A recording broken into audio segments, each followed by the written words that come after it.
All right, howdy, folks. Welcome back. I told you I would be back. All right, here we go. So I got it set up on this frame for the moment. This was our thumbnail for the show here, and I'm gonna let that sit there for a minute and let you folks with eyes that see take a peek at what's sitting in front of you. It's big, it's black, and it's back. Okay, and you can see it right there. Pretty good shot of it right there with a bunch of trailing satellites and moons accompanying it. Okay. So this is very hard information, very disturbing information, especially at this time when everybody around the world is tripping out right now. Okay. So just want to open this up a little bit different with something for you guys to get you started on a good path here. It's gonna be part of tonight. So let me get this little reading really quick out of the way just to settle your nerves for a second. Okay, I've been going through some of my notes here, and I know there's a bunch of worry and planning going on right now. A bunch of worry planning. Okay, and it's incessant. It's hard to get over with. It's hard to deal with, but to stop your incessant worry planning, draw your mind back from the future to the present moment, where my presence lovingly awaits you.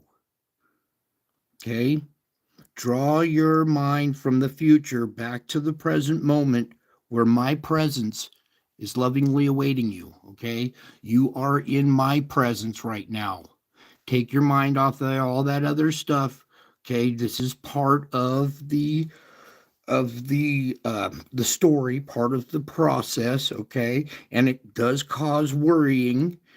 So to stop that, you have to draw your mind from the future back to the present moment. Okay, so be in the present with me right now in my presence. Okay, that's the trick to all of this. Now, with that said, let me get back to the show here and start off by thanking you all for taking a moment of your precious time to be part of this precious family. Okay, this is no joke anymore. I think you guys are starting to realize how important it is to be a member of this family and to be present at this show. Okay, I'm take a deep breath myself here because it's been a rough day for me as well. Okay, so what we're going to do, first off, 11/18/2024. There's your date. I'm going to zoom back out a little bit, and we're going to start this loop in the right direction.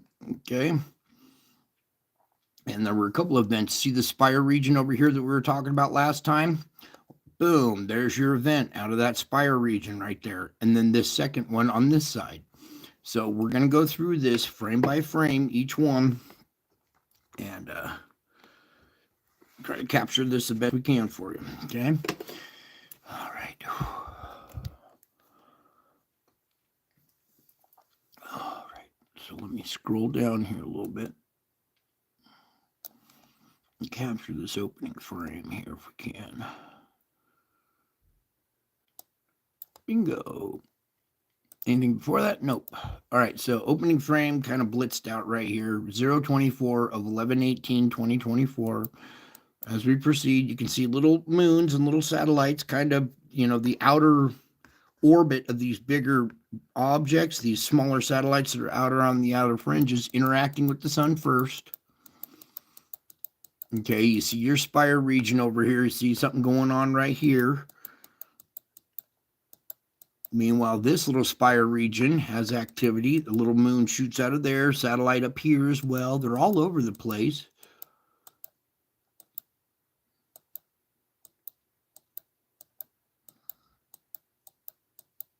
And then here comes our main event right here. One more, actually, it's after this one. All right, right before this, you can see a small little moon right here. See this dark little circular object right where my arrow was right there? Another little one down here. Okay, then we're going to keep marching through this. Also, wait. Back here, look at the U-shaped curvature to this right here on the back side. Something comes blasting out of there. And it looks like one of our medium-sized objects with a bunch of little trailing satellites, unless possibly that's a bunch that got pulled away. But then here comes our main event out of this side over here. You can see a little moon or satellite reacting first out here, and then our main shock wave coming out and draping over the bigger object in the background right there.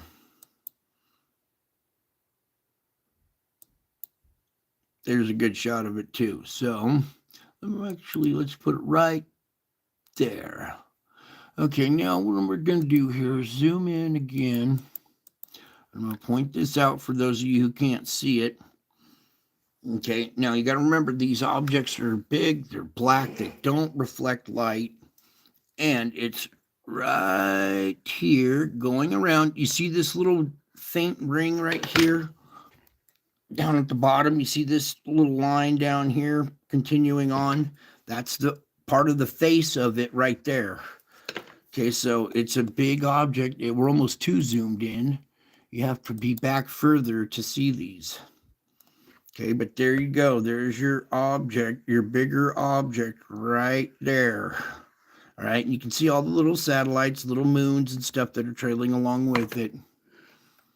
You can even see this one bending the... Here, let's go in on that one really quick. All right, you see how this little moon's taking some of this plasma and draping it down and bending it right there? There's light bending, okay? These things are here. There's one there. You can see one here.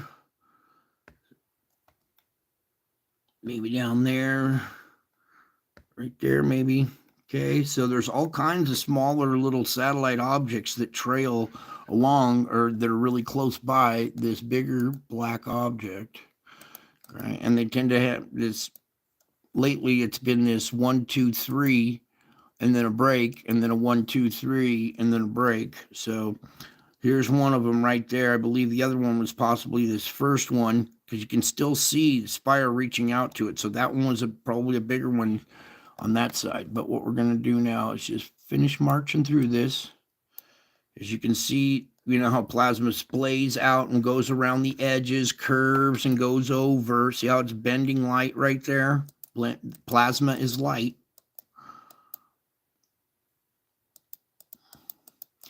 And then the spaghettification effect at the tail end right there. And you can see a couple little trailing moons right here, here. All right, so let's go ahead and put that, in reverse, back into forward, and let that rope go for a second. There's Hopkinson. Hi, sweetie. Glad you made it. I'm a little early tonight. There was no Marfugal, so figured take advantage of this and go a little bit early instead, because we got a lot to cover. And just want to get this thing cooperating for the night. If we can, Lord. That's probably pretty good right there. All right, so there's your activity for today. And this big black one right here, you can see something went on over on this side. It's very faint, but when it's in motion, your eyes detect the motion. You can see it a little bit clearer when things are moving.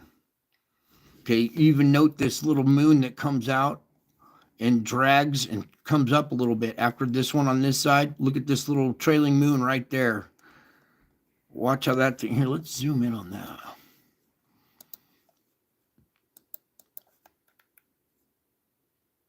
Yes.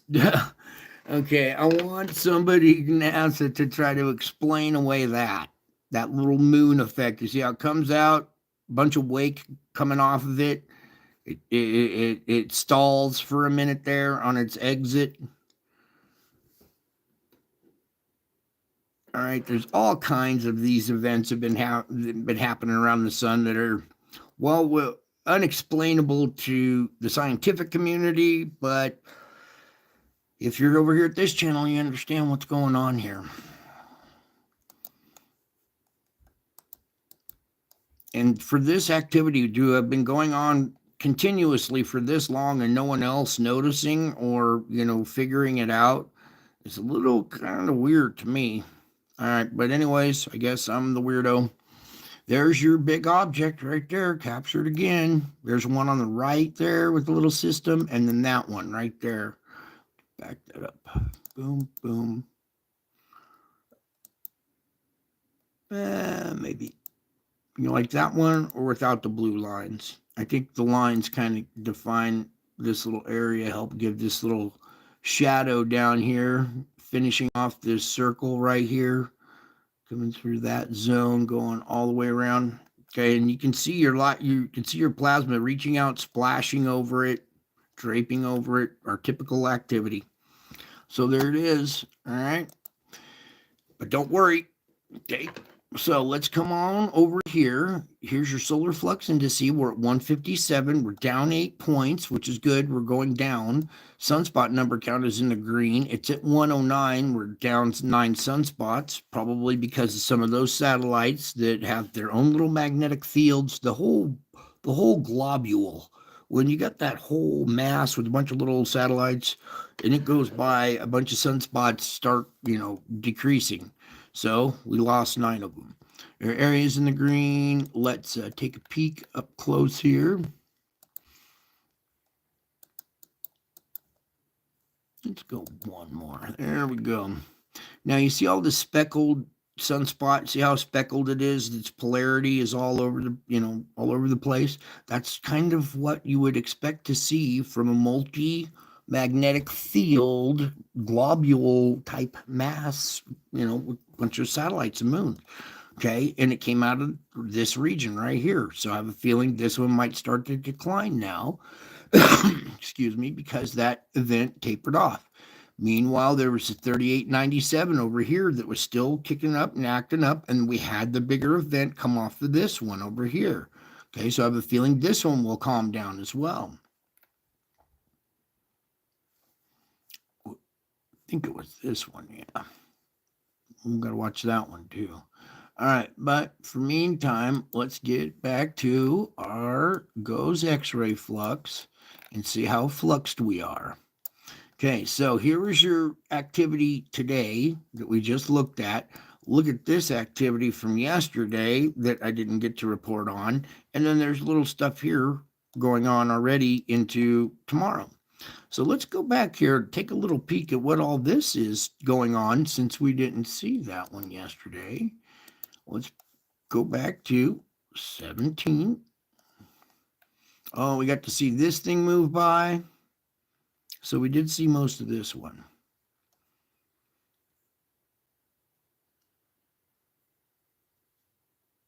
Okay, but there's some of your other little outlying moons, on the further edges of these bigger objects interacting with the sun first. That could have been a bigger one right up there, so. But anyways, you can see them. That was your activity on the 17th. Okay, so that was this. And then there's this little going on here. We could take a peek at that too, but you probably don't want to see that. It's not much to look at. It's right there. But since you guys are reluctant, we're going to do it anyway. Oh dear. Maybe we shouldn't have. All right, well, you can see something else going on up here that we're missing probably some data on. Looks like it's all there so far. Dark patch right here and our thing extending still here. So maybe some trailing moons and stuff still coming out of this region. You can see the spaghettification here. Let's capture that opening one.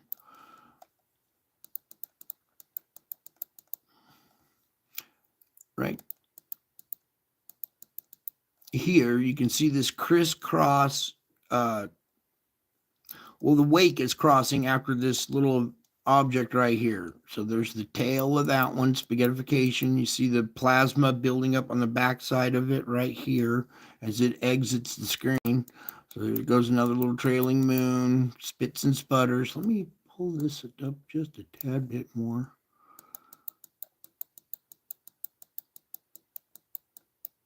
Now, if you look up here at this event, look how this is coming out straight. This is coming out straight up here, but we got this line right here that arcs and goes totally out of frame. Let me back this up. Can you see it there? Something right there. Something is making this. Usually stuff that comes out of the sun here goes straight up. So some kind of field is pulling something this way. Okay. It's clear as a bell. You can see the shadow effect of it here. There's some bigger object out here. See where all the spires are pointing to? That's actually tugging light that's coming out of this area this direction. See it? It's coming up and going that way. So there's a big magnetic field, bigger object out here somewhere. All right, that's tugging. You can see the spire region right there. All right, so let's get back to that without it. And a few more. Let's just go ahead and put that into motion. See how it tugs on that thing and almost releases it finally towards the end? Look at this shadow creep over here. It's almost as if there's something back behind the sun moving across, casting a shadow. Oh, do you guys see that? Wow, that's wild. Whoa, whoa, whoa, come here.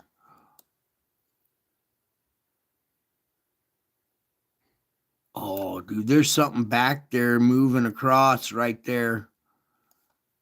Or something moving out here. Wow, that's odd. Okay, I'll let you be the judge of this as well. You can come over to this instrument. I suggest you do every once in a while, play around with it, get to know it, figure out how these buttons work, and every once in a while, if I can't do a report, you can at least come over, start up the loop, and check it out for yourself. You're all pretty good at reading this thing by now, so you can come over and take a peek yourself. I hear some of you guys doing that and going, "Oh, when Brian sees this." All right, so let's move on. There was your little bit of activity going into tomorrow already. So quite a bumpy ride we've been having. Even though we had this, doesn't look like much. That's where our big object was today, huh?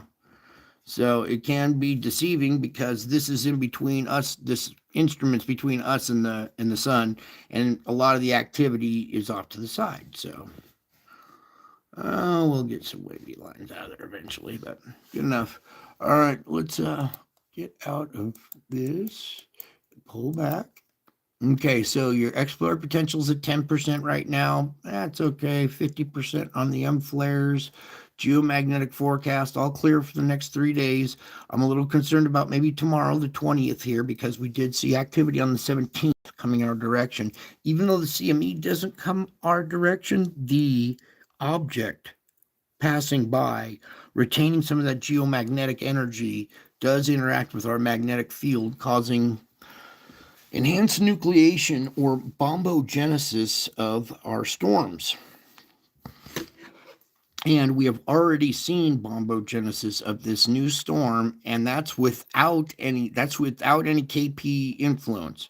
The only influence we've had here has been KP3, and that's not much. It's unsettled, but it's very low, which is good. I'll take that all the time. Your auroras just steady, nothing too much. The only beta gamma is this 3109. Okay, but here's your M 2.7, 3.7, or 2.0, 3.7, and a 2.5. All those little guys right there. Then let's get into solar activity on Tuesday was much quieter than on Monday. Yesterday at least 10 M-class solar flares were observed, and today only minor C flares detected so far. 3897 nearing the southwest limb showed rapid development, but will soon begin to rotate out of Earth view. Elsewhere on the disk, AR 3898 showed minor development, and AR 3901, the source of much of the M-class activity on Monday, appears stable for the time being. Okay, so no Earth-directed coronal mass ejections. That's good. We just open up the tracker anyways.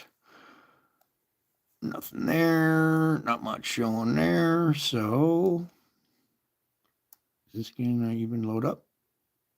Yep. It wasn't.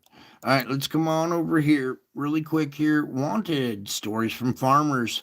This year's strong geomagnetic storms have been wreaking havoc with GPS guided agricultural equipment. It's been driving some farmers crazy. Are you one of them? Please contact Mr. Phillips. All right. Atmospheric radiation is plummeting. Cosmic rays in our atmosphere just hit a 10-year low. The sharp decline is shown in this data set, okay? Since October of 2021 here, right about there. There's March of 23 and right now, okay? So you can see we've come down on our cosmic rays in the stratosphere. These objects absorb a lot of cosmic energy, a lot of cosmic, a lot of radiation. They absorb light. They absorb radiation. When they come by and interact with us, they would absorb some of that cosmic radiation. And I have a feeling that that might be because of these objects might be absorbing some of this cosmic radiation that would be stuck in the stratosphere, that would bombard our stratosphere, is now being absorbed, I think, by these objects, because here is a sharp decline since October of 21. I think that's what that's. Can we open this a little bit more? Wait. This is solar cycle 24. So this is October 31st through the 21st. So look at this. Let's pull this over really quick. Ever since this point, we've had this sharp decline. Okay, there's a reason for it. They're not quite sure what it is yet, but there's been a sharp decline, and it started right around here. And I believe that our interaction can be absorbing a lot of this cosmic rays, and might be the reason for that. You can come over and finish reading the rest of this article, but I just found this kind of interesting that our radiation is plummeting. Cosmic rays in the atmosphere just hit a 10-year low. Okay, so there's that. Now let's come on over here and check out our Schumann.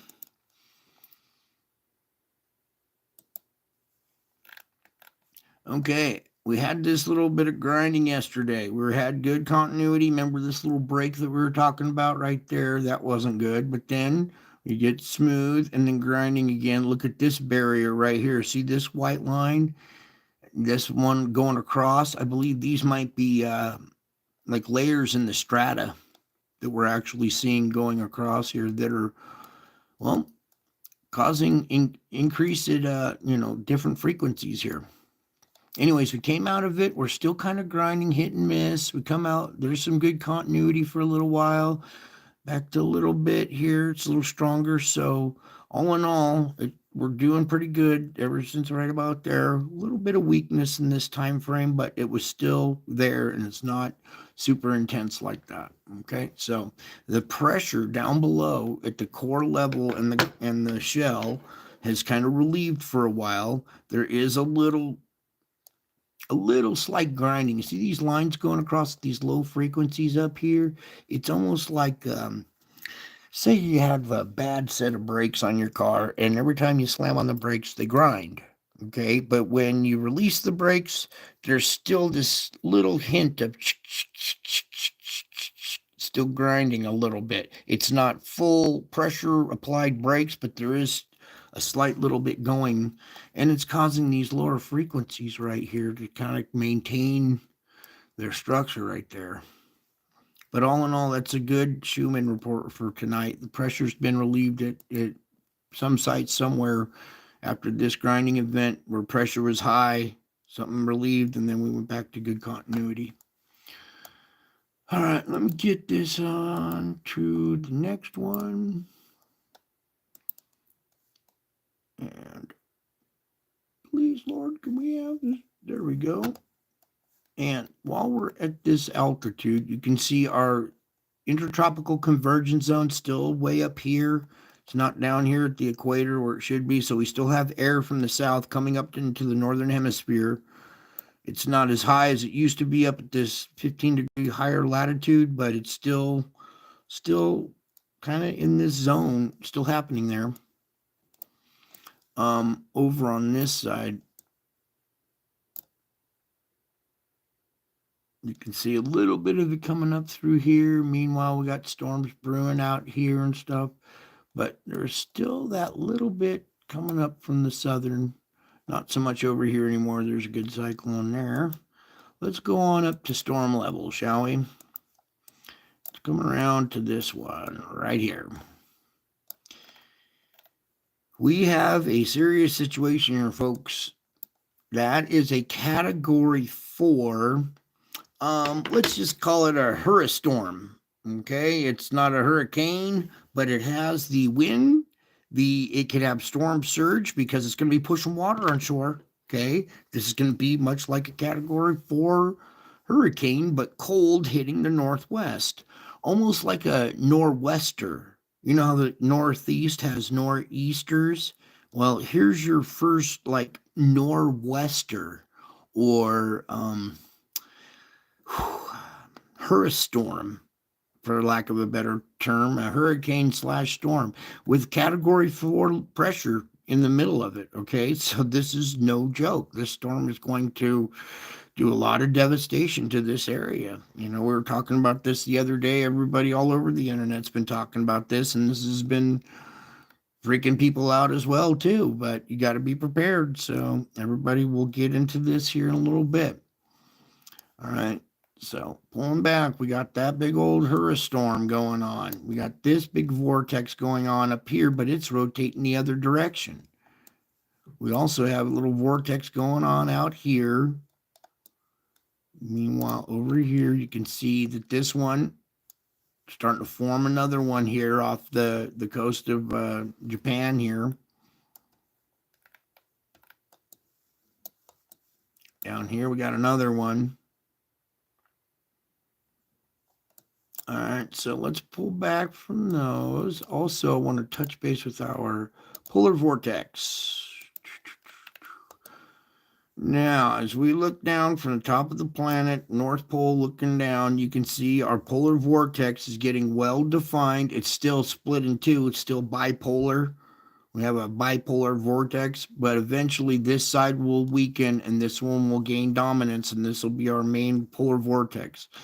But for right now, you can see this cold air coming off the top of the planet and coming right down into America. Part of that jet, those two polar vortexes coming together, are blowing cold air from up above down through this zone right where our storm is coming in right here.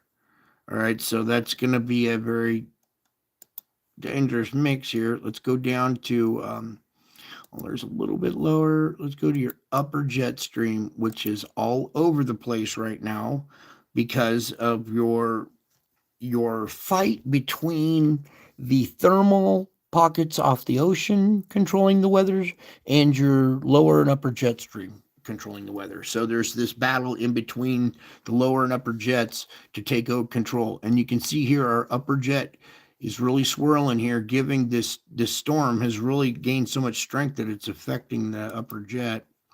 Even here's the lower jet.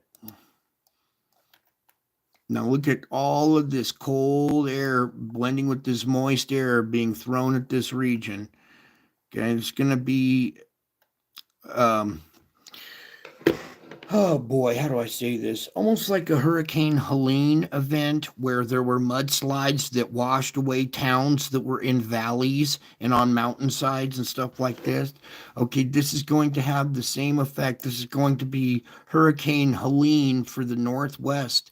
Everybody that's in a ravine or has steep embankments or any kind of creeks that run through your yard, I would get out of there, or I would reinforce it, manage it, do whatever you can. It's time to, really get on board, pay attention, because this is going to hammer this area with a lot of moisture for quite a while. Okay, so now what I'm going to try to do, I want to come back down to our storm level. We're going to come over and just start with our particulates and our sandstorm report here. Take off the wind. All right. Now, coming over here to Africa, you can see very intense plumes. It's not reaching out very far, but that's not too bad. Meanwhile, over here, you can see activity kind of starting to calm down. It's still widespread, but it's not as intense. Okay, so our sandstorms are kind of diminishing, but still going. It's still an intense sandstorm right there in Africa. In in November. This has like been going on since November of last year. So this is like a year anniversary type season for this sandstorm. Now let's move on to our SO2.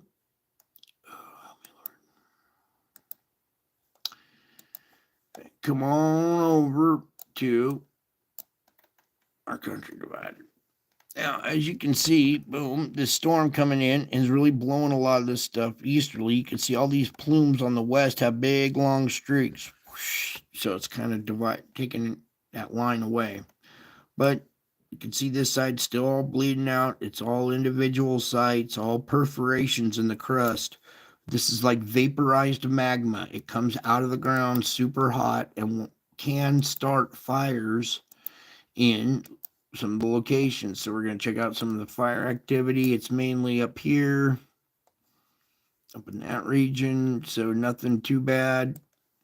I don't see anything going along California that's really notable. So this activity is kind of quieted down, but the fire activity at least is quieted down from this. So that's good. Meanwhile, we still do have a lot of SO2 emissions coming out of the ground all the way down Mexico.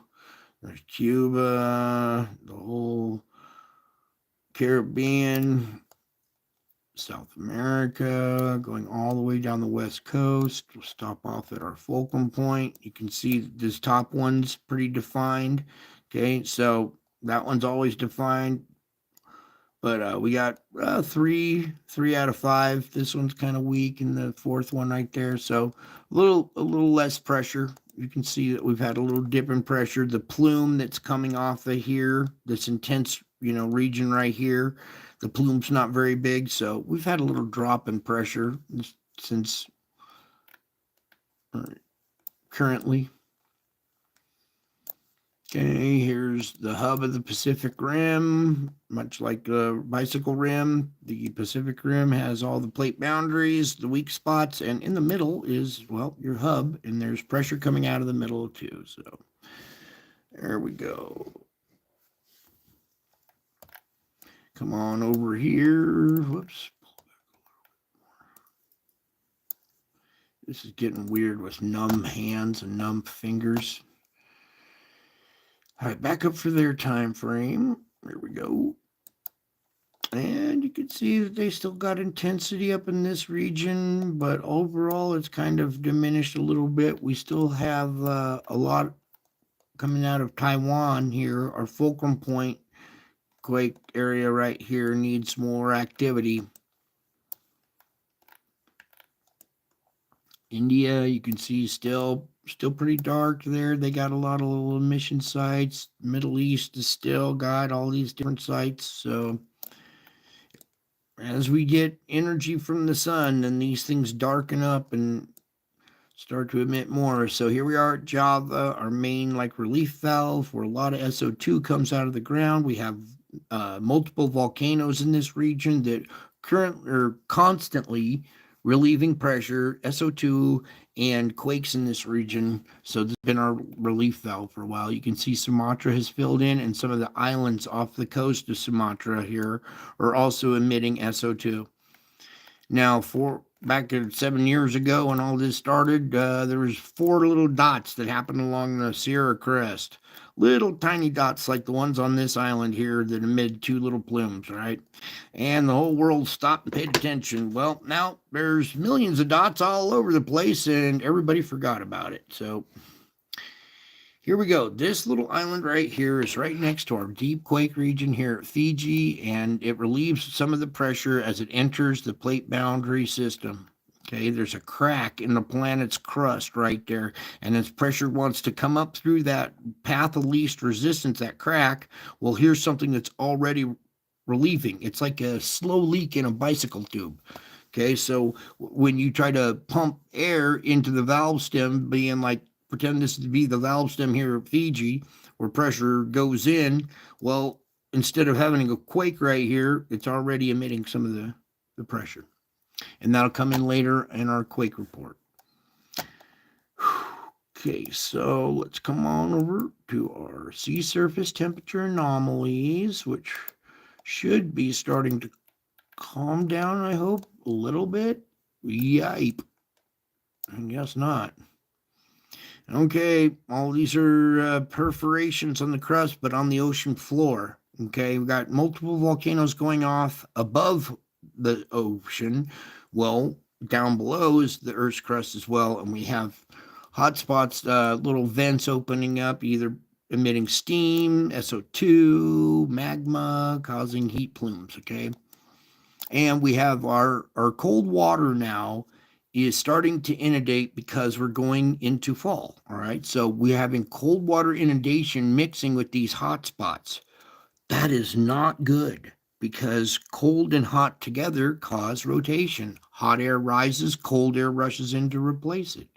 What I'm going to do is I'm going to stick these winds on. Whoops, the winds.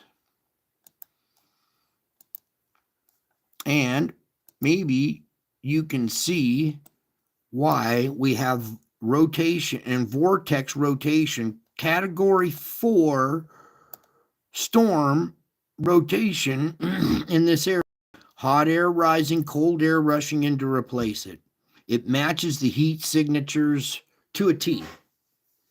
It's very disturbing how consistent and tightly configured these things match the heat signatures.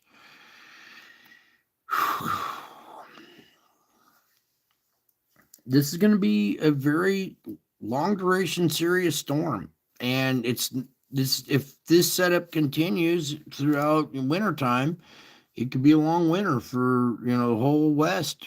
But for right now, there is your configuration, your storm just winding up, bombogenesing out here without a geomagnetic storm. Now, if we were in G4, having a KP7 or 8 storm, a geomagnetic storm, then I would expect to see this very similar bombogenesis. But we're not. This bombogenesis is because of the thermals, you guys.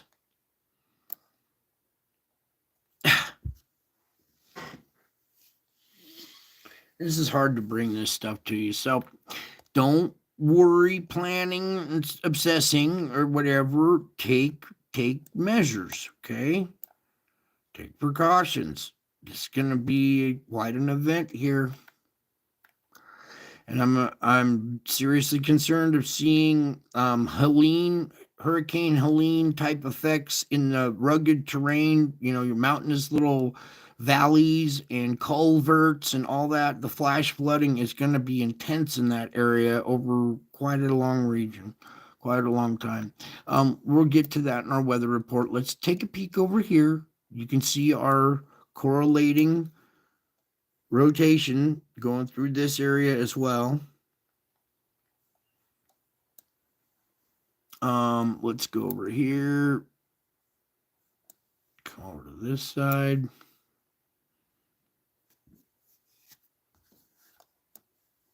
Here we are at Java. Let me take the winds off really quick.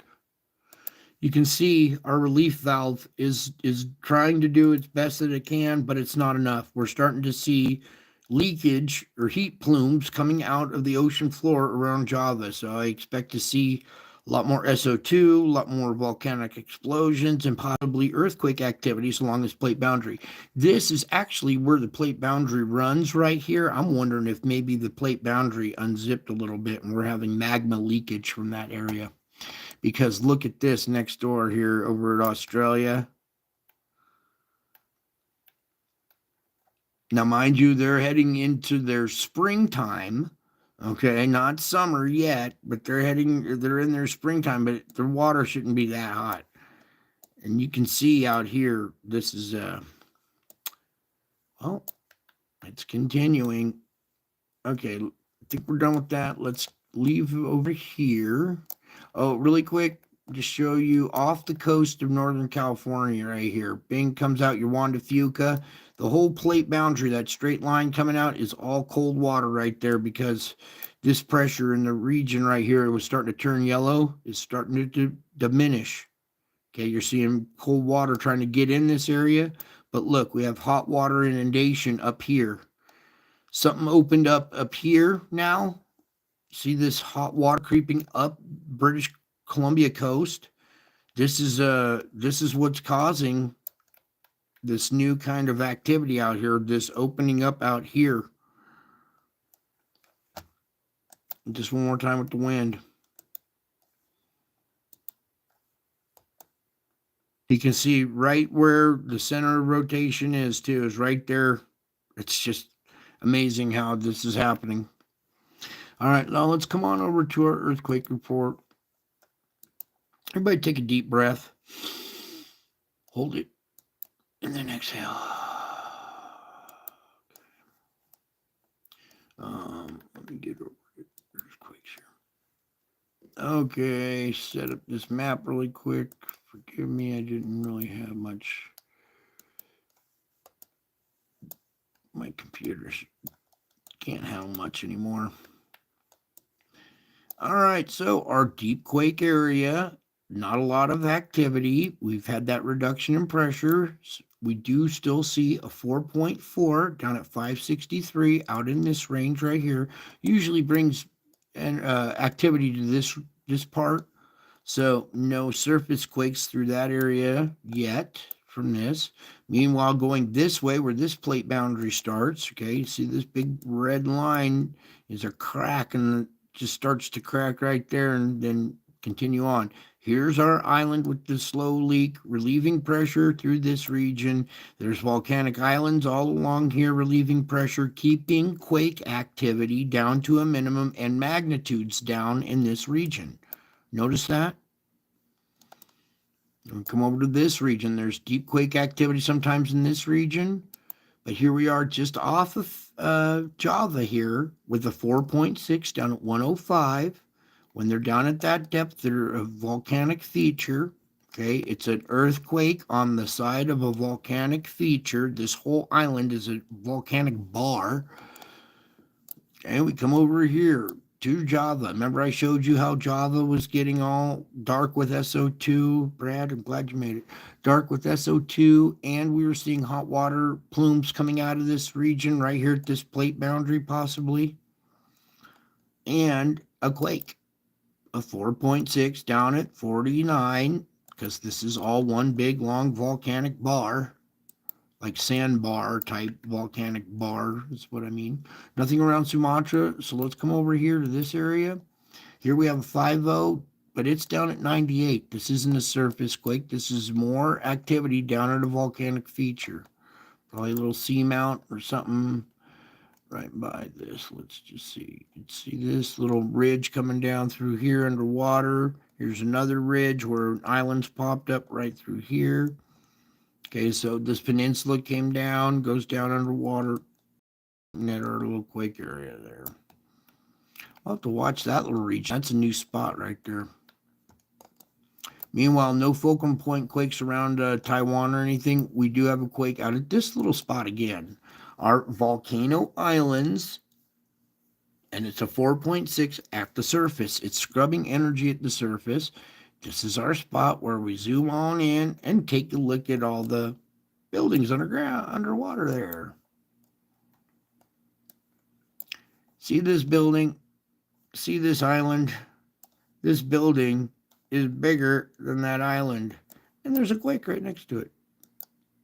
A 4.6 at the surface. So, pretty cool. So here's a building right there. Let's come over to this island and just give you an idea how big this island is.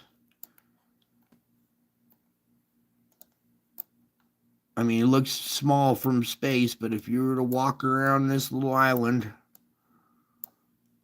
it'd take you an hour or two.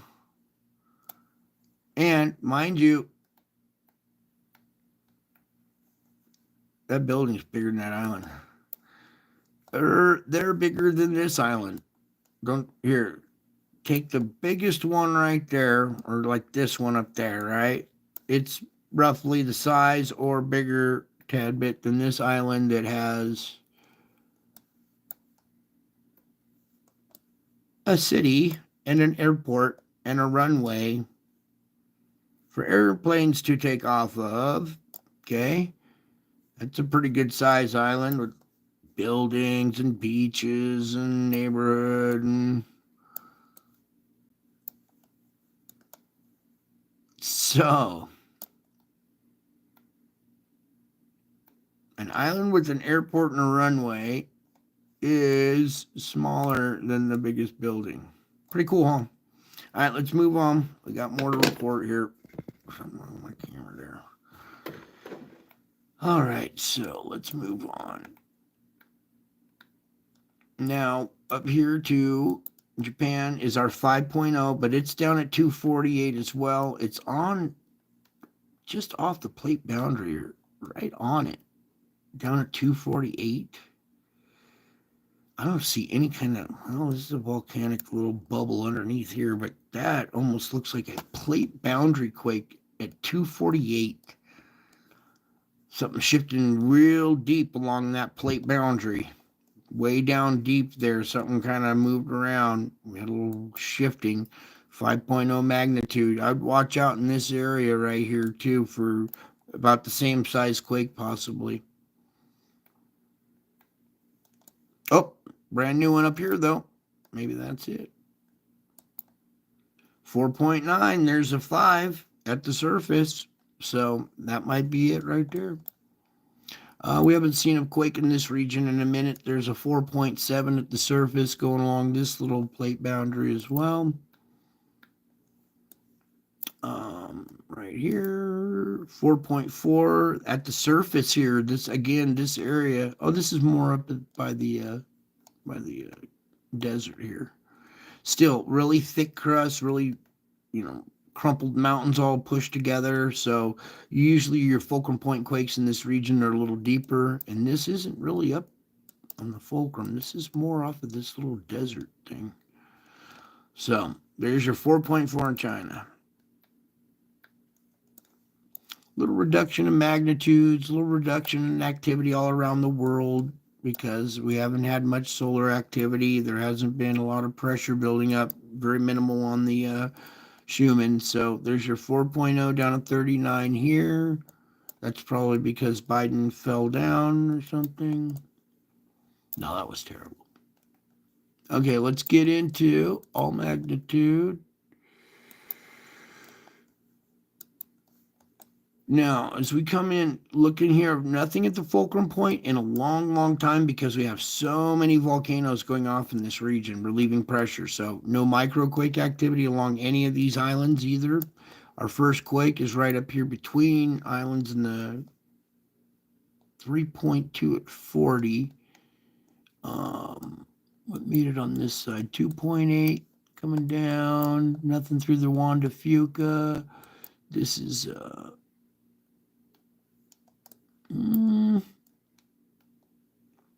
there's Mount St. Helens, but it's way off the flank of it. So you can see pressure's down, no fulcrum point quakes around here. Here's where that blue line comes out and cold water goes up. Let's put right there. Take out this.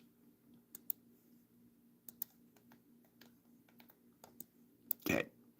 Juan de Fuca comes out where this blue line is and then zigzags up.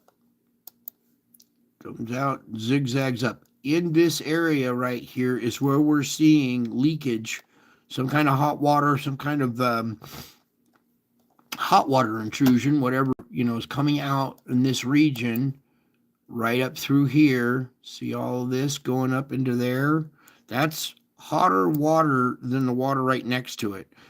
the difference between these two warmer water patch, cold water patch is what's causing the rotation out there.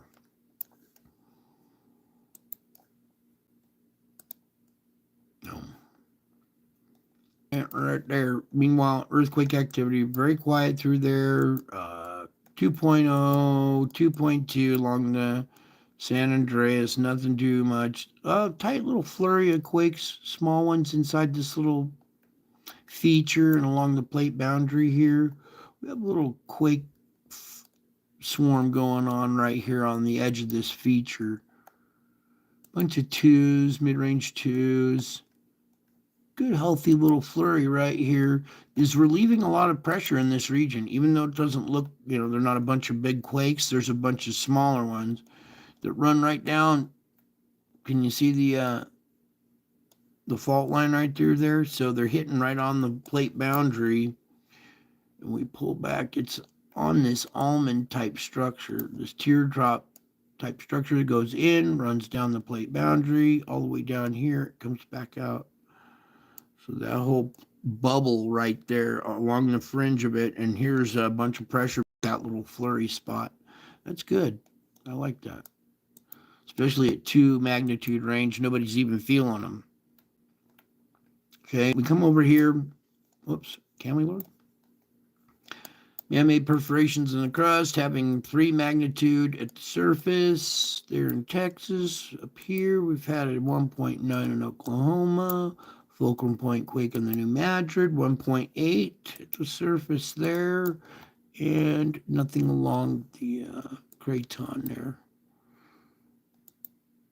1.9. Okay, quick little magnitude check. 4.3 here on the Cocos. 4.7 in Guatemala. That's a volcanic feature or something there. Gee, see this volcano right here? There's one right there and one right next to it, and right in between, we got this 4.7 down at 176. Watch out for some of these to maybe possibly burp out some smoke or SO2, or maybe even have a little eruption one day, because there's a new little pathway of least resistance growing in between the two. So it wants to come out of either one. It can't. They're both plugged up, so it's backing up and happening down below them. See this right here really quick along the edge of the shelf. Some of these earthquakes, we don't want them happening right on the edge, because they can break away a bunch of stuff and it'll slide down, causing an underwater avalanche or landslide, which can cause a tsunami. Okay, so every once in a while when we see them right on the edge, you got to come in, just make sure, it's a 4.3, it's at the surface. That would be the type that, at the surface, but probably a 7 would, be more along the lines that would do something like that. But you can see how this whole plateau is all water, inundated dirt and sand, okay? So it can slide and break off pretty easily. All right. Little magnitude check really quick here in the Caribbean, 3.2. Kind of the going average lately, so that's pretty good. Note, South America really quiet around the fulcrum point. Just this one little quake down here. So there's that. Now let's see if we can get a volcano report in here. All right, 36 and 34 is 70. That's 70 volcanoes that are active. If I'd have told you 7 years ago when all this started happening to me, that 7 years later we would have 70 volcanoes, you would say, Brian, you're crazy. Well, here we are. 7 years later, we got 70 volcanoes, and yes, I am still crazy about you. Let's get into it, shall we?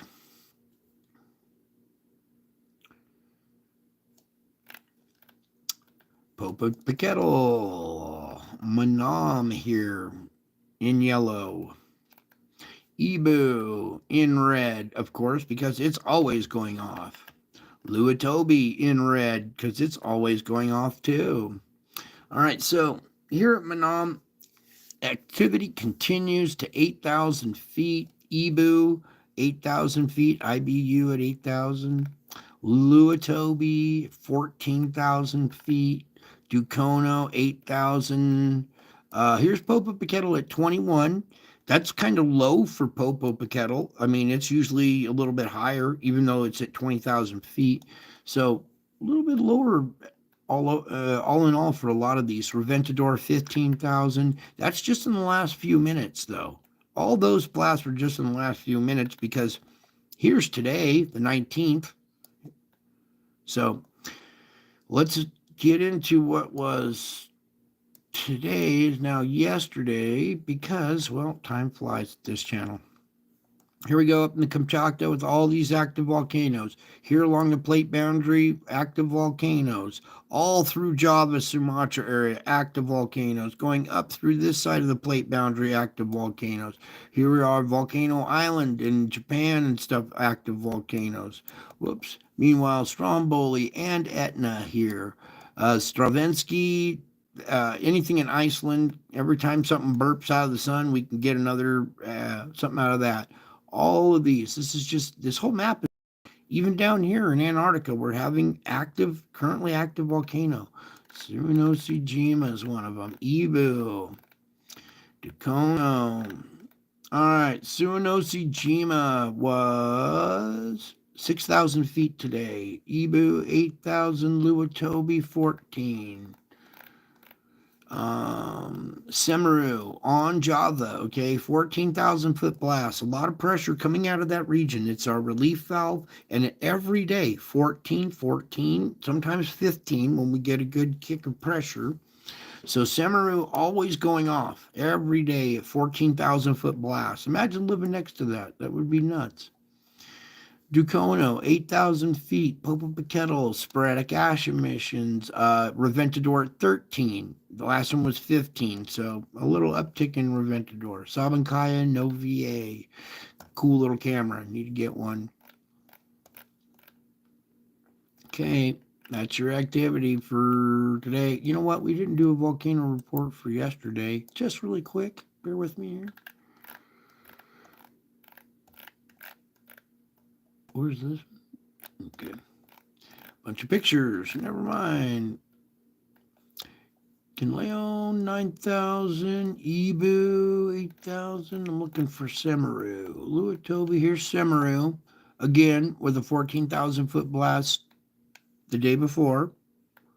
Okay, so it's currently constantly going off. Ducono, Popocatépetl had 23,000, so a reduction from the day before. Is the day before 23. Yesterday was 21. So, and then here's your list. These are lists or that map. And this is just pure insanity. Okay.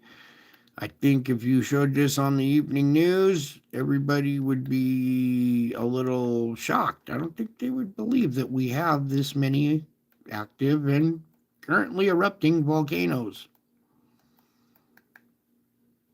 And that's just on land, okay? So 1/3 of the planet, roughly a third, is land above water. The other is underwater. And here's take that list and double it because of the 2/3. And here's all your underwater volcanic activity going on around Tamumasi out here and all the little vents and little seamounts that are around it. Also here off of Japan, a lot of vents and stuff opening up. You can see here a little reduction in pressure around Taiwan there. Okay. But Semeru going off, a lot of pressure in this region and earthquakes. So that's the main relief valve lately. And that's enough of that. Now let's get over to the weather and tropical tidbits. Okay, so sure everybody's had enough of the weather, hearing about this hurricane type storm that's coming in. Okay, here it is right here along the coast. Current conditions right now, the nighttime of the 19th. If you're outdoors, now it's time to get in because it's getting dark and the storm is moving in. There is your morning time of the 20th. Let me pull this down just a tad bit better. Right now, we got also this big, huge storm up here, and its tail draping way down in there. But I'm going to focus more on this bombogenesis. You guys that are out east, you can look at your little reports with the time and dates there. Meanwhile, severe weather along the northern California, southern Oregon coast right here. Let's back up. Current conditions making landfall, like right there at the morning of the 20th. Something that they're not talking about in this storm, it might seem crazy, but you might see water spouts making landfall as well. We're talking severe weather here. So we could possibly see at landfall here, see how intense this storm is coming in. It has high winds, which cause rotation. We could possibly see some water spouts making landfall. You could possibly see tornadoes embedded in this stuff at the noontime of November 20th. Meanwhile, let alone this, you see where the snow is coming together here. Let me give one zoom that I can here. Really? All right. Snow right on the backside of the severity. You could see thunder snow, severe weather, long duration, heavy amounts through this area. All right. This is going to put down a lot of water over quite a bit of serious amount of time here. So, convection the 20th, still severe, snow driving into the Sierras. There's the nighttime of the 20th. Look at it over here, too. Watch out for this, too. There's the morning of the 21st, noon, convection, nighttime. Morning of the 22nd, again, possible, everything right there. There's noon, convection, nighttime. Morning of the 23rd, noon, convection, nighttime. 24, noon, convection, nighttime. 25, noon, convection, nighttime. 26, noon, convection, nighttime. 27, noon, convection, nighttime. Look at that. Cold air driving down can cause stuff like that to happen sometimes. But that's around the 28th. That's way out there. That's all subject to change. All right, so backing up to our main storm here. And you can see how this configuration of hot, cold water out there has caused rotation that's just throwing storm after storm after storm at this region. And here we go. So starting from right now, I'm just going to hit play. Watch it go. Boom, boom, boom. The severe weather doesn't leave that area for a while. For a couple of days straight, it's just there.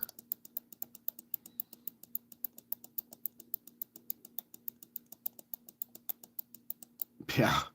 All right, so everybody in the Northwest, here comes your nor'wester, your hurricane. We're talking about large volumes of water over a long period of time. If you have any kind of culvert or ditch or any kind of ravine that leads towards your area, look uphill, see where could there be possible rock slide that would come down a canyon towards your area. Are you in lowlands where overflowing rivers are going to be jumping their banks? You need to really start taking serious precautions. It's almost too late right now. Hopefully you have in the last few days here, because this is going to be a lot of snow. It's going to knock out power. Could be for a while until they can get in there to get it fixed. And if we're talking, mud flows, mudslides in these mountain regions up in here, that could trap people in canyons, just like we saw in Hurricane Helene. Okay, I have a really bad feeling that this is going to produce very similar effects to what we saw in Hurricane Helene, because this thing is coming on shore with fury. Category 4. Okay, it's not even a winter storm. It's a you're going to see flooding. There's going to be maybe even storm surge that goes along with this. Okay, that could be 4 to 6 feet storm surge that would unexpectedly creep up rivers, that would creep up into bays.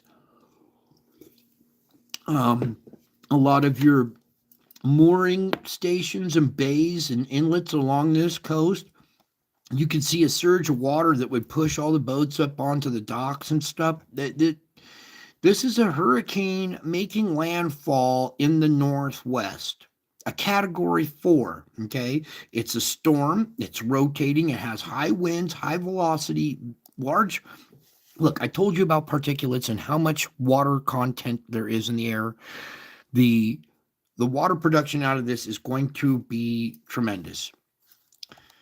I'm so sorry to have to report that to you, So everybody in that region, get ready, take precautions, hunker down. It's going to be a long bout, and once there's a break in the storm, that's when your opportunity to get out, get batteries, get gasoline, and then hunker down again. So until that flurry of severe weather ends and there's a break, oh my gosh, that's later on. Yeah.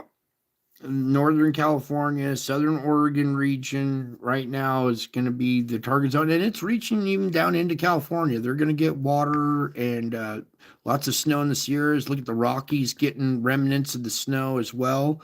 So these storms are going to impact the West Coast and then travel across the country as well. So everybody, here we go. Here comes wintertime. All right, enough of that. Now, let's everybody take a deep breath. And we're going to come over here. And you guys need to understand that this was foretold in the Bible. Okay, this is all, it sounds crazy, but these events should be reassuring.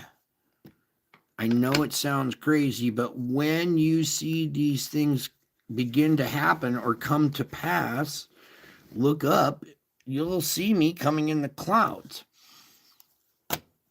Okay, so all of this solar stuff, all the earthquakes and volcanoes and everything are all signs or all indications that the story is true, right? When you look at it in the right perspective, this stuff should not stress you out. It should be the opposite effect and kind of reassure you, all right, that we're on course and we're on a certain course, if you understand what I'm saying, a biblical course. All right, let's get rid of all the instrumentation. I'll pull up some other stuff here. We're going to do a little bit tonight too, is we're going to do a little, I got extra time, so we're going to do a little adventure here.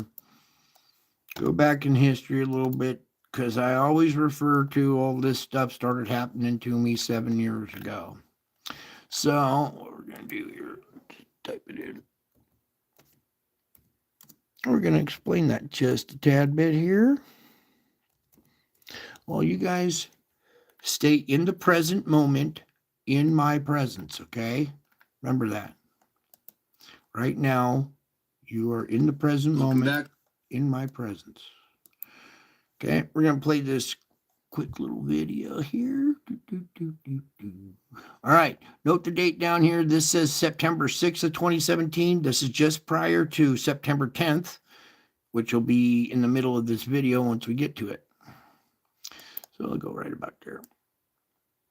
Flare, here it comes. Boom. Here's our object right here. And as it starts to move away, you'll see it cause a third flare. Boom. Here's our object right here. Looks like Nibiru. It's got a wing coming off on this side and a wing coming off on that side. And that's not all, because behind that is this big object right here. This is what's causing our flares. Here's a conduit of plasma that is sucking off of our sun, going into this planet. Here's a damage ring or an impact zone on this planet right here. You can see Nibiru sticking out in front of it here. Run this backwards. So you can see it goes backwards. There's the second flare. Back behind the sun, comes back out. There's the first flare. Okay, did you guys notice that from the time frame from the 6th here to the 10th that there were 3 big X flares? Okay, these were out of character for the sun. We were going into grand solar minimum, all right? The sun was supposed to be taking a little nap and being nice and quiet, and it kicked out some of the biggest X flares we'd ever seen. Something said to me there's something wrong with that. Then this third X flare, which was the smallest of the 3, okay, shows up on my computer. September 10th, I see this image. See it cause a third flare. Boom. Right there. This image right here pops up on my computer. I come home, it's already on. Sitting like this on my computer, and I'm like, what is this? Oh, this is that third X flare. And I went to, click away from it, and something told me, Brian, there's something wrong with that image. So I looked at it and looked at it and looked at it, and I'm not a big Nibiru guy, okay? I've had UFO encounters my whole life that have just been, well, not believed either, so I've heard this story of the fabled winged planet. It's in hieroglyphics. Somebody coined the name Nibiru, all right? But I'm not a big Nibiru guy. I've seen people taking pictures of the sun with their cameras, getting lens flares, saying they captured Nibiru. Well, here is the real deal. This is not a capture. This isn't your cell phone pointing at the sun. This is a coronagraph. NASA's instruments captured Nibiru here interacting with the sun. You got energy coming out of the North Pole of the sun reaching around, energy coming out of the Southern Pole reaching around. This is a circuit. It's completing a circuit. It crossed this magnetic field line loop and caused a spark that reached out to the stellar core, illuminated around the outside, the plasma around the outside of it. All right. And this is the dragon of Revelation 12. This is 13 days before the Revelation 12 star alignment. In Revelation 12, it says there was a woman who was draped in the sun with a moon at her feet and a crown of 12 stars. She was pregnant and about to give birth. Then another sign appeared. A great red dragon stood in front of the woman, or stood before the woman, ready to devour the child once it was born. This is the dragon standing before the woman, 13 days before, standing in front of the woman, 13 days in front of the Revelation 12 star alignment that was on September 23rd of 2017. All this stuff was foretold in the Bible 2,000 years ago. Wrap your head around that. This was foretold 2,000 years ago, and here's the dragon. And it tells me, the voice tells me there's more. So after I see that, I see... Here's our object. Our next image, hang on. Looks like Nibiru. It's got a wing coming off on this side and a wing coming off on that side. Then I hear the voice say there's more. That's not all. Because behind that, there's this big object. You see it bending light? You see our bigger, round, black object that we're always talking about. Here it is right there, showing up on Stereo A, September 10th of 2017. Here, this thing is bigger than the sun. The white circle represents the size of the sun, not the black occulter. The white circle is the size of the sun. This thing is way bigger than the size of the sun. This is the dragon of Revelation 12 standing. It's standing right here, right in front of you on September 10th of 2017, just 13 days before the Revelation 12 star alignment. This is when all this stuff started happening to me. It was this image and this paranormal event that accompanied me finally being able to see this. All right. These things are invisible, they absorb light. It's hard to see this until you're like giving that third eye 3D dimensional type effect.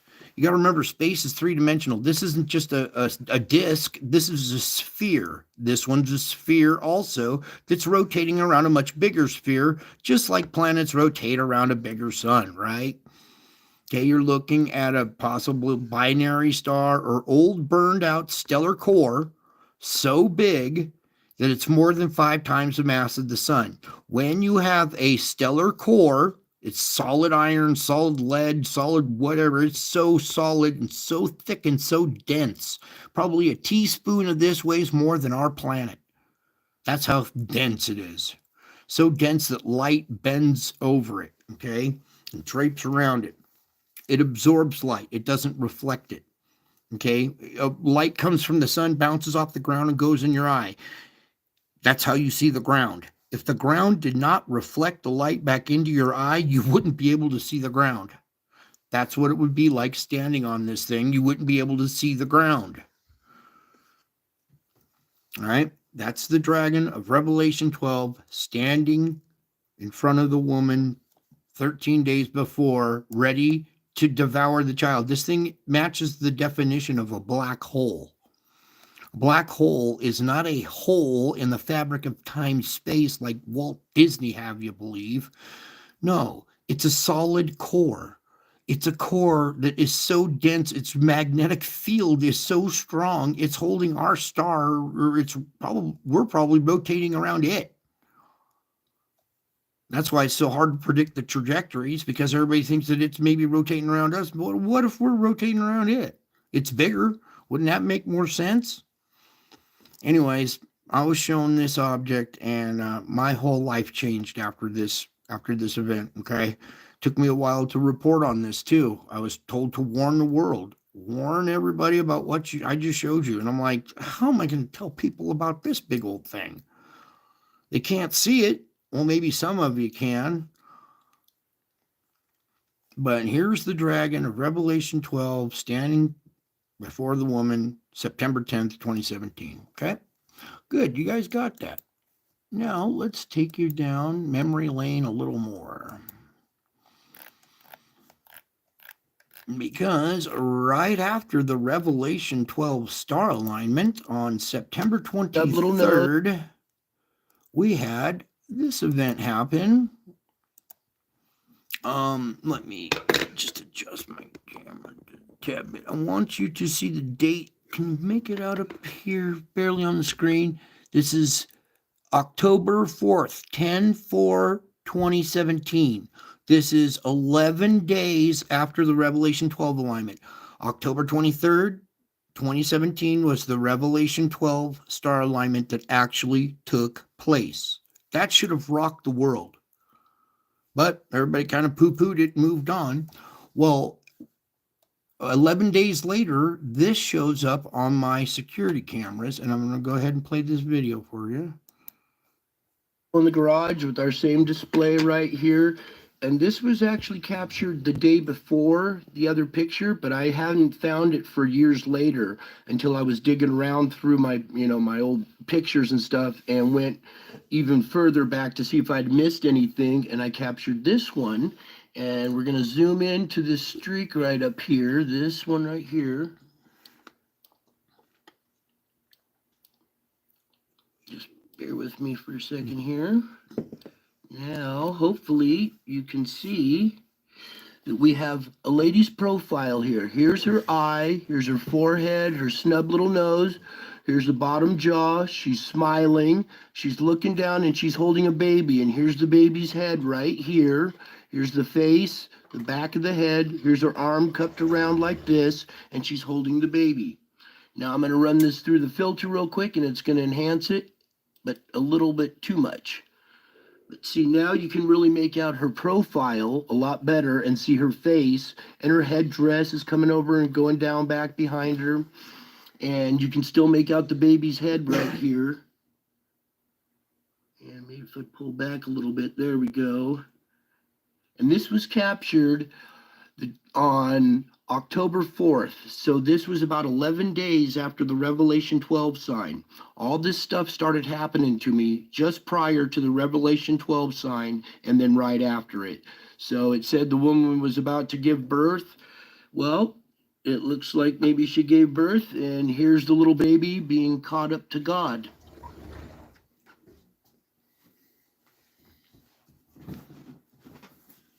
Yep, it's a lot better there. Hopefully you guys can see this a little bit better now than before.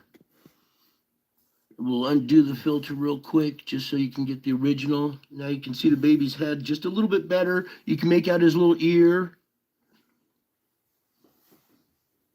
And then we'll put the filter back in again.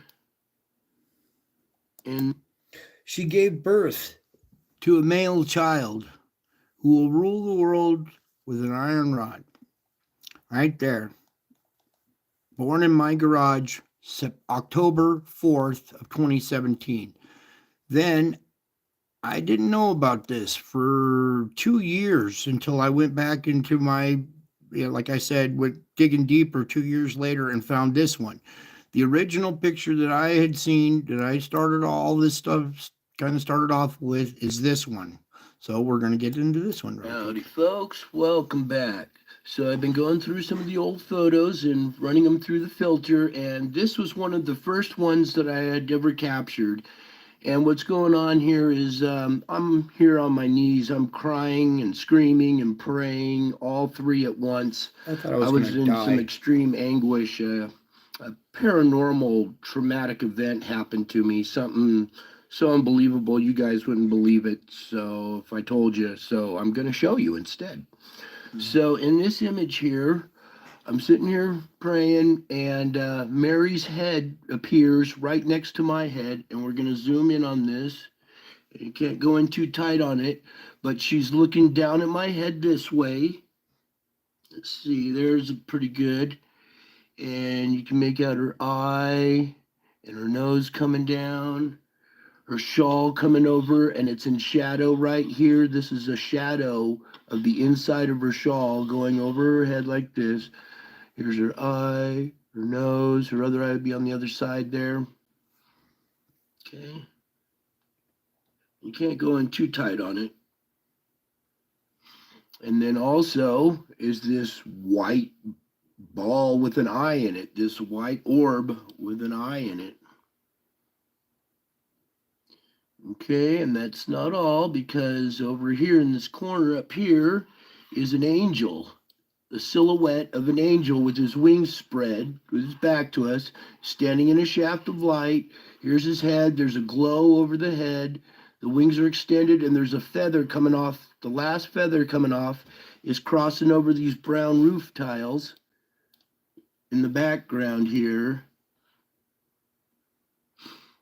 And you can make out there's an angel right here, and you can even see his head right here. I'm going a little bit tighter. So there's the angel with his back to us and his wings spread. Yeah, you can see a lot better with the filter. Before it was really faint and it was hard to see.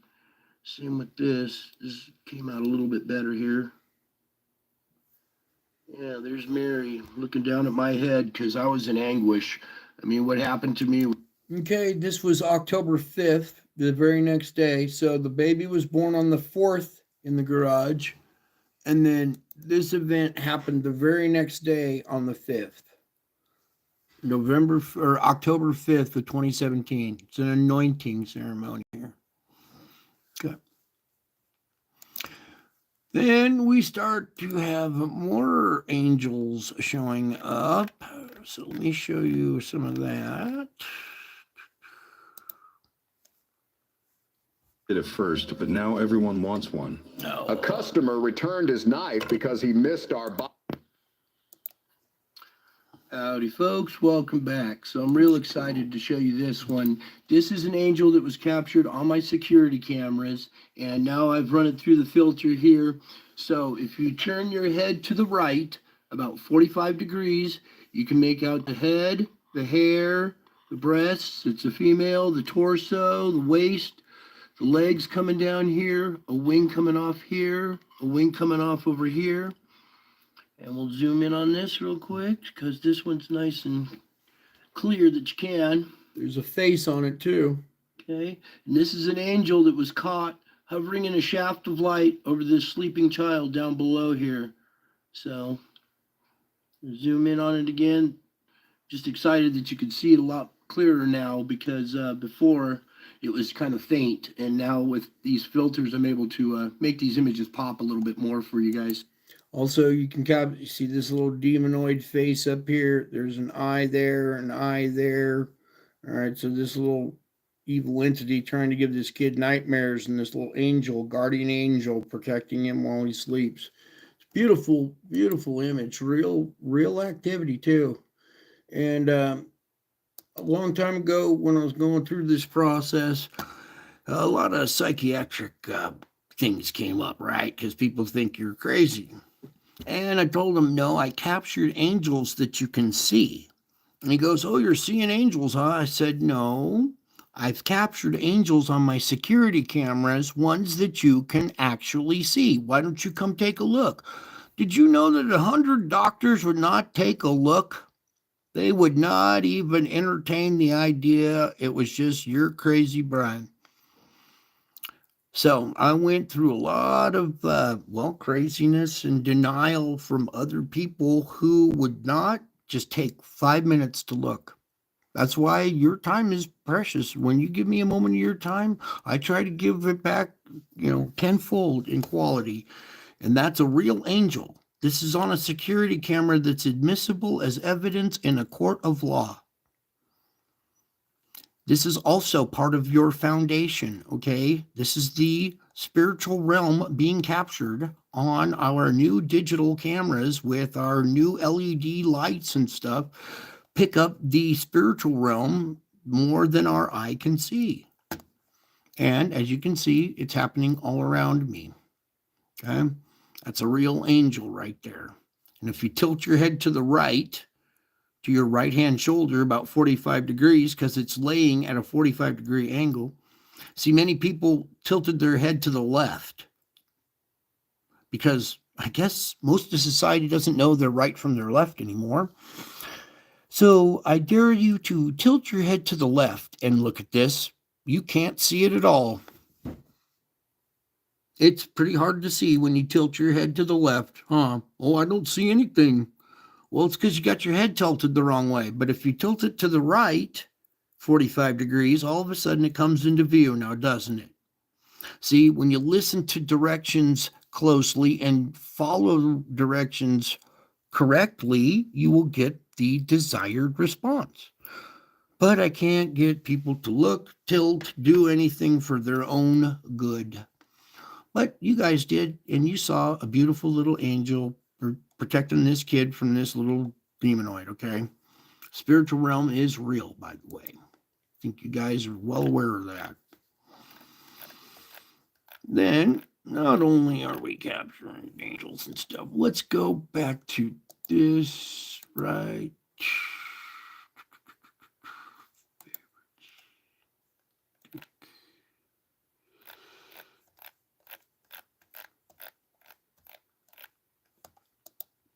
Okay, same couch. A couple weeks later, my kids fall asleep on the couch.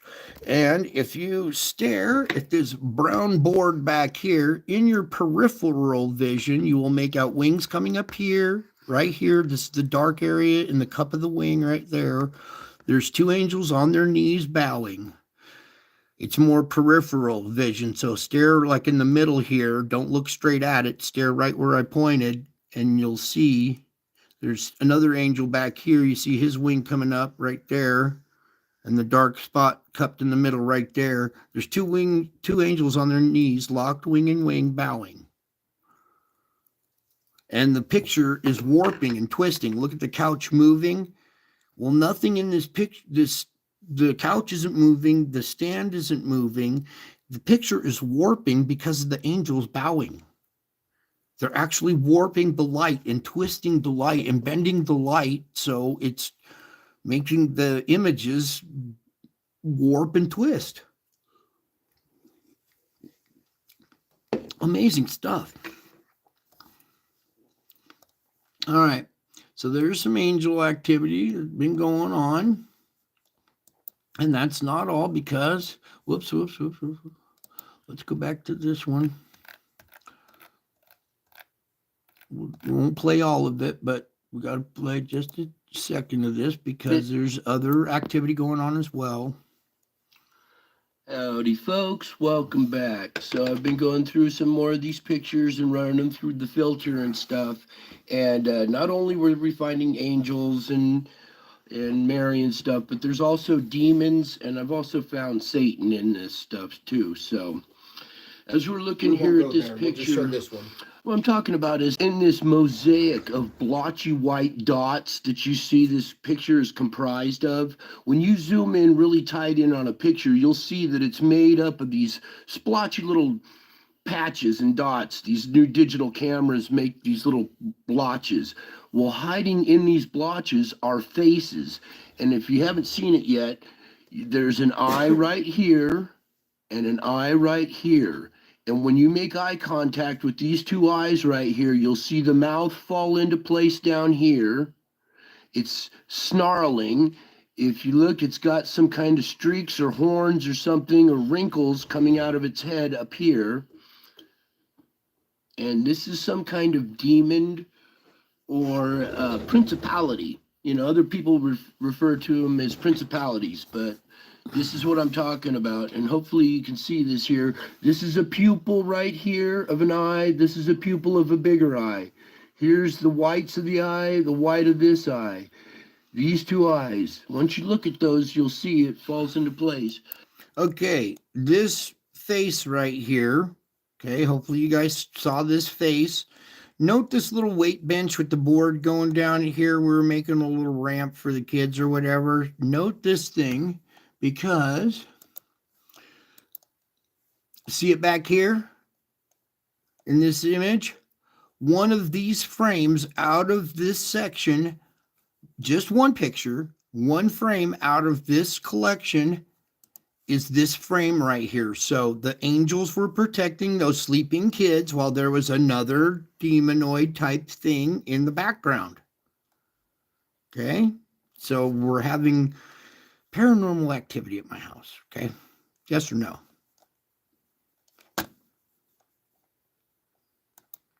Now, it's not just there. Now it has taken to the clouds. Not only do I have UFOs that follow me, watch me, and study me everywhere I go, now I got these giant faces in the clouds. Howdy, folks, welcome back. So these faces that I've been showing you in the last few videos that are in the etherical or in that mosaic that I was talking about are not only taking place there, but now they're taking shape in our cloud. And with this new filter, I was able to go through some of these pictures and it really makes them pop now. So if you can't see it yet, there's an eye here, here's the nose, a mouth down below. If you look There's an ear coming back up, the jaw running down, little pointed chin.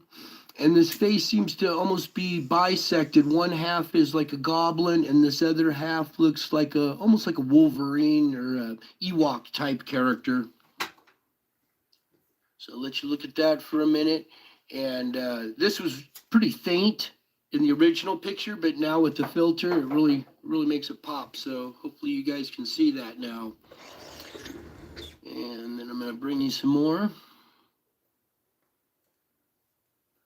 And just real quick here, I wanted to show you the unfiltered version. This is the original right here compared to this one right here, where you can make out a lot better. Okay.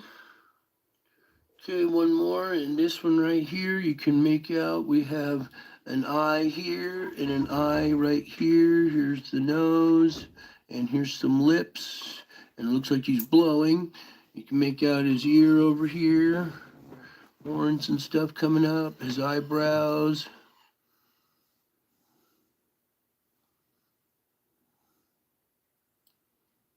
There we go. Now you can see a little bit better. And Okay, so now we're going to come back over here to these photos here. And where was that one? That one was, I think it was this one.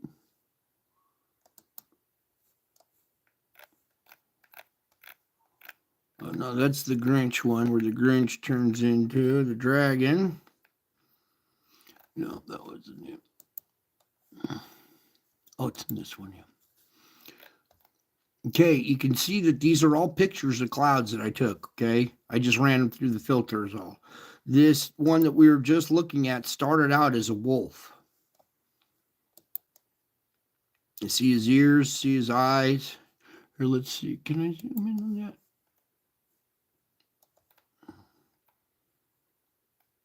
There's the nose right there. His mouth is open. He's huffing and puffing. Here's the ear up here, okay? You can see the inside of the ear. You can see the eye over here forming. Okay.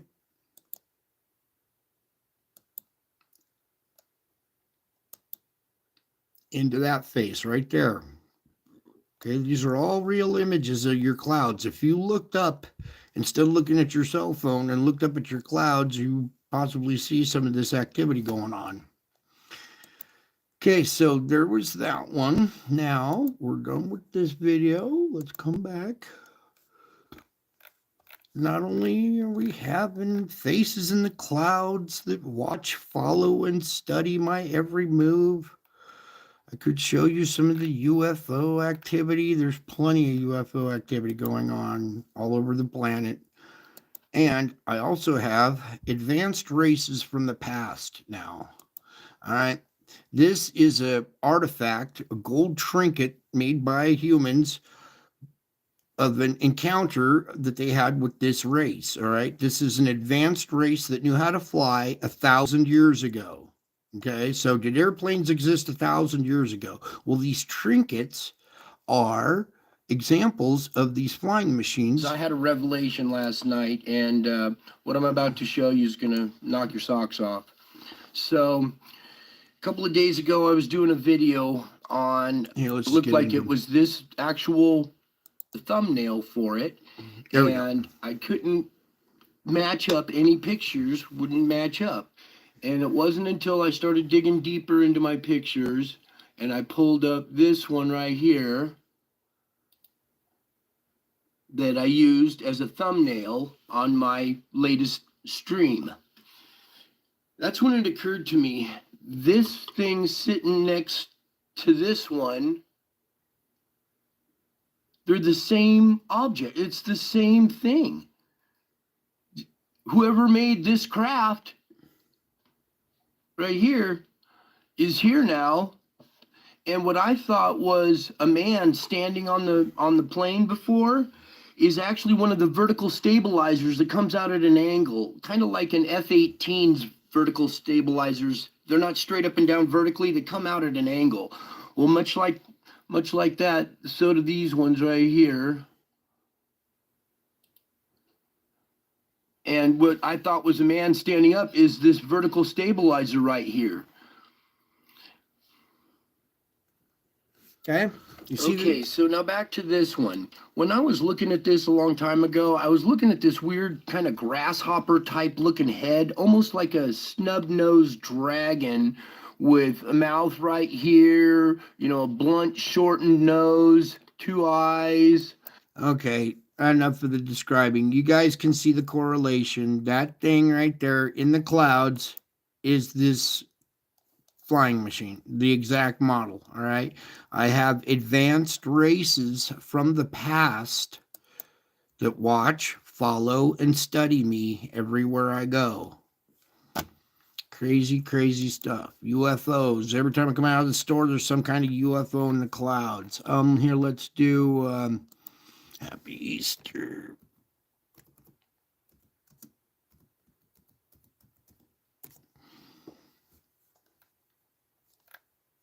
There it is.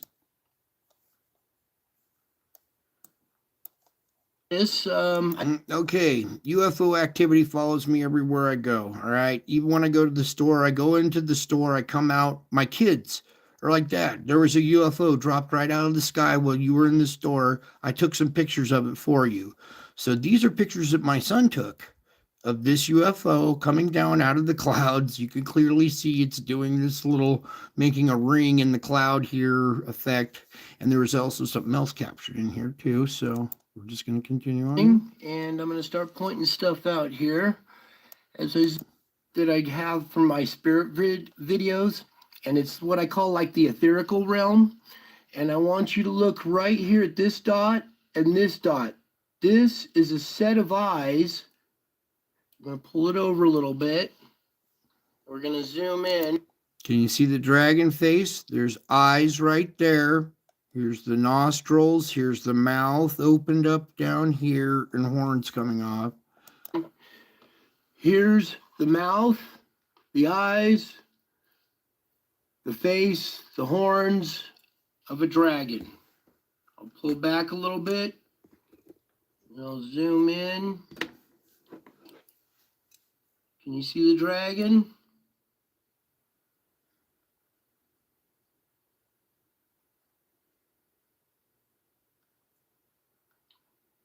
And then as I pan back, you can still see the dragon's face as well as this. This is multiple dimensions in this picture. There's so much going on in this picture. So I'll zoom in again. Okay, this event happened. Whoops, wrong direction. This event happened over the same mountain the day before this event. So the day before that happened, then this event happened. Then shampoo. The shower, yeah. It's keratin kissing frizz. Goodbye. Oh, goodbye, It's Frizz. salon quality without Hurry the up. fuss. It's unexpectedly good hair care. So there's more to it. There we go. Howdy, folks. Welcome back. So I know there's a lot of activity going on stuff right now. Actually, I want to go back and revisit an event that happened earlier this year, 2020, around Easter, when I captured what appears to be Jesus in the clouds here. So I need you to tilt your head to the right about 45 degrees, and here's an eye, his other eye, his nose, his mouth, his chin and beard, his hair flowing back like this, and you can make out a crown up here above his head. Okay. At this point, somebody told me that this was pareidolia. Okay. You better pray that this isn't pareidolia. Okay, this is the real deal. You're not having, tricks in your brain make faces out of the clouds for you. No, this is the spiritual realm taking place in your clouds. I told you when you see these things begin to happen, look up into the clouds. You will see me coming in the clouds with power and great glory. Okay, and that's how we get to that part of our show here where we're here at our reading, and these are all the original images. I stacked them all together. You can see it transitioning here kind of into that lion face. These ones I've taken and turned them 90 degrees, these two here, so you can see them. You have to tilt your head. There was other activity going on over where the UFO was on the other side of the mountain the day before here. I took a couple pictures of this thing unfolding there. Back over to this side of the mountain now for pictures of this again. Back over to this side because this is starting to fill in. Okay, so I'm bouncing back and forth from one side of the mountain to the other, taking pictures back and forth. And when you stack all those together, you get this right here. Where you can see that this face has changed now. Now we're seeing a more round, like lion type face with the nose right here. Here's an eye coming out here, an eye going that way. Here's its mouth slit, the chin going down here. So this round face right here with a crown still above it. Now I'm going to go through and show you the flip book where it changes from Jesus to this lion face. All those pictures stacked on top of each other. Here at this image right here, this is a flip book of about maybe 15 or 20 of those pictures, and it's the transition between Jesus's face and the lion face. Now this happened in the clouds, and it was so big and in your face you couldn't see it. It wasn't until I took these images and zoomed out and compressed them. You didn't zoom in. They're too big in your face. You have to zoom out to see these. And these images, they're in a different dimension outside your perspective. Okay. So when you compress the image and zoom out, it's almost as if you could step out of your body and walk 5 miles back and see your perspective from 5 miles back or something. All right. And so you see a lot of this stuff. All right. It's in a different dimension. That's why would, Project Bluebeam project stuff into the sky that you can't see? It's outside your perspective. That would be kind of dumb. No, this is the real deal. This is the spiritual realm on display here. Okay. So you bared all the way through all that. Let's get the reading done here. That's a good one. Let's even back up. We'll put up the heart one there. We're on videos. You know, all these faces and stuff showing up in the sky, and then all of a sudden my face showing up in the clouds one day. And then my face with the crown showing up one day. And then we got it showing up with Jesus in the background here, pulling open his shirt, exposing his heart. Hopefully you can see that. Let's just zoom in really quick for that image. Okay. Here he is wearing sunglasses, your Lord and Savior, opening up his shirt. Here's his heart. It's radiating out these waves, making a face in the clouds. Okay. That's who's making the faces in the clouds. It's coming from the Holy of Holies, Jesus' heart. Okay. And you can see him like Superman pulling open his shirt, exposing his heart. Instead of an S, it's Jesus and his love. All right. Very important image that you guys wrap your head around. These are all real images. That's what makes this so important. Okay. Is that you guys understand how real all of this stuff is. That's where you get your foundation and your support from. When you realize where you're at, who you're with, then you can really get something out of it. Okay, here we go. So,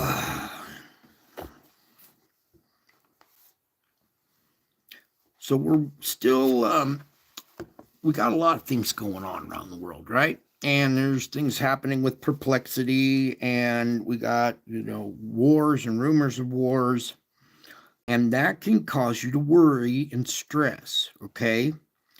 And when you're in that worry state, you need to focus on being in the moment, being in the present, okay? It's an art form that you're going to have to start to utilize. So you have to strive to do it too. You can't just be in the present. You have to strive to be in the present. So as we continue down your path, strive to live more fully in the present, refusing to worry about tomorrow. Striving involves devoting serious effort and energy to something. It usually includes struggle. For those of you who are struggling, it usually includes struggle. So striving involves devoting serious effort and energy and includes struggle. You must exert continual effort if you want to live in the present. Also, you have to exert effort to live in the present in my presence. So I urge you to make me the major pursuit of your everyday life. It's essential to resist the temptation to worry. You live in a fallen world full of sin and struggles, and you will never run short of things that can provoke anxiety. Remember that each day has enough trouble of its own. I carefully calibrate the amount of difficulty you will encounter on a given day. I know exactly how much you can handle with my help. Okay? I know how much you can handle without my help, too. Okay? So, might as well use the help because it's carefully calibrated. I know exactly how much you can handle with my help. I am always near, ready to strengthen, encourage, and comfort you. Pursuing a close walk with me is the best way to live in the present moment. Keep bringing your thoughts back to me whenever they wander and return to me joyfully, and I will take great delight in you and rejoice over you with singing. So when you're striving, I take great delight in you. So strive more fully to live in the present. That's what kind of reduces your anxiety. You're here with me right now. You're not bleeding out. You're not in the ICU being chest pumped. Okay, you're okay at the moment. You're here with me. Okay, so stop the incessant worry planning. Draw your mind back from the future to the present moment where my presence lovingly awaits you. Seek my face with a smile in your heart, knowing that I take delight in you. Talk with me about the things that concern you and the tasks that are weighing on you. Call out to me for help as you set priorities according to my will. Then keep returning your focus to me and to the work at hand. Inviting me into your activities increases your joy and helps you be more effective. Invite me into your activities. It increases your joy and helps you become more effective. Okay, that's what this is for. When you need to take a break, remember that I am always your resting place. My everlasting arms are always available to support you and hold you close. So when you relax in my company, waiting with me for a time, this demonstrates genuine trust in me. As you prepare to return to your tasks, make the effort to include me in your plans. This protects you from worrying. What protects you from worrying? Including me in your plans. That's what protects you from worrying. It also helps you stay close to me, enjoying my presence. Enjoying what's going on instead of fearing what's going on. Okay. Take a sip here. Okay, all this stuff is disciplines you have to practice because I'm training you not only to endure your difficulties, but to transform them into glory. Now, this is a supernatural feat, and it requires the help of my supernatural spirit. So when problems are weighing heavily on you, your natural tendency is to speed up your pace of living, frantically searching for answers. You guys are frantically searching for answers, and now you've found them. So when problems are weighing heavy on you, your natural tendency should be to slow down your pace of living and search for me. Okay? Because most people's tendency is to speed up the pace of living, frantically searching for answers. But what you need at such time is to slow down, seek my face, invite the Holy Spirit to help you as you discuss your difficulties with me. Invite the Holy Spirit to help you discuss your difficulties, okay? Because sometimes you're having trouble discussing your difficulties. Ask the Holy Spirit to help you. Then lay your request before me and wait in expectation that they are going to happen. in expectation. If you wait thinking, it probably won't happen, then it won't. You have to wait in expectation.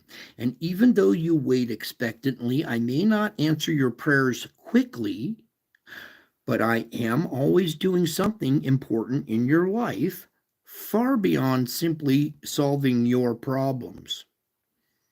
I'm always doing something important that is far beyond what you see, what your problems are, okay?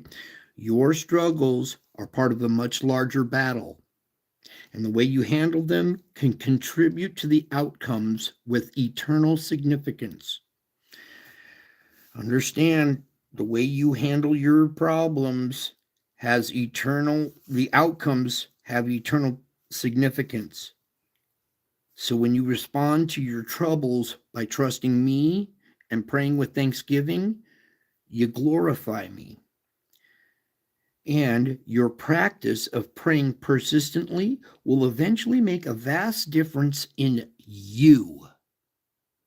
In you. It will make a vast difference in you.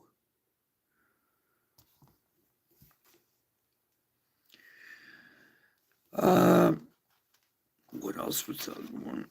Okay, so when you guys have that mindset, you are ready for anything and equal to anything through your living relationship with me. This is not a religion, this is a relationship. When you wait expectantly and you get those answers, that's answered prayer. When you see answered prayer, that's what solidifies your foundation. Okay? When you have that solidified foundation, you are ready for anything and equal to anything through your living relationship with me. You can rest in my presence while I infuse inner strength into you. And because you are a child of the King of Kings, you are capable of so much more than you realize. To benefit fully from your privileged position, you need to spend ample time with me. So as you relax in my presence, delighting in me and opening your heart to me, I fill you with inner strength. This time spent together is not only pleasurable, but it's empowering, isn't it? So when there is much to do, it's tempting to rush through your time with me and dive into the activities of the day. But just like eating a healthy breakfast helps you function at your best, so does feeding your soul a healthy diet of me. So bask in my word, asking my spirit to make it come alive in you. Savor these words of life. Your living relationship with me helps you approach each new day with confidence, ready for anything that comes your way. You're equal to and ready for anything that comes your way. Your living relationship with me helps you approach each new day with confidence. Doesn't it? It's because I love you guys. I love you. I miss you. This is the real thing here. Okay, there's the Holy of Holies right there. It's all a lesson of love. Okay, even though it might hurt and sting sometimes, that's what builds character, right? We're making you tough so you can endure the things that come down the pike. Okay, that's it for tonight. I love you guys. I miss you guys. If you see this face here in the clouds with this crown over it, that's my face. That's me in the clouds coming with power and great glory. If you see that and you find it fascinating and intriguing, you're caught up with me in the clouds. Like a good book or a good song or good YouTube live stream, it takes you away from all your problems for a little while. You get caught up in it. You're caught up with me in the clouds, where I went and made a place that where I am, you can be also here live on YouTube at my live stream. I can't come over to your house and give you a big old hug. I'm still working on healing right now. I can't move too well, but I can meet you in the air of cyberspace live on YouTube, where I prepared a place that where I am, you may be also, so you could be caught up with me in the clouds. All right. This is the foundation that gives you strength, courage, and hope. This is the foundation on which you can build, on which you can lean on, fall back on. This is the spiritual realm showing up in the clouds. If you think this is pareidolia, you better pray that it's not pareidolia, because it isn't. This is the real deal, and it's so big in your face. Here, look. That's what it really looks like in the sky. Hard to make out. If you didn't know it was there, you wouldn't even see it, especially if you don't tilt your head.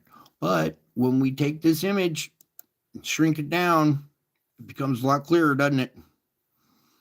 It's in a different dimension outside your visual, or just inside of it, just barely inside of it. Okay, that's a real image. So understand, this is the thing. It's the real deal. You are part of a royal family if you want it that bad. Practice these principles daily. Try to salvage your day. Sometimes days go good, sometimes they go bad, all right? You can't let it ruin the rest of your day. You have to at least try to salvage it. Turn it around. Bring that light back into other people's lives. Gives them strength, hope, and courage too.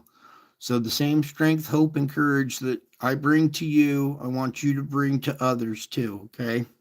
That's it for tonight. I love you all. I miss you all. And until my next show, I will be back. I am a man of my word.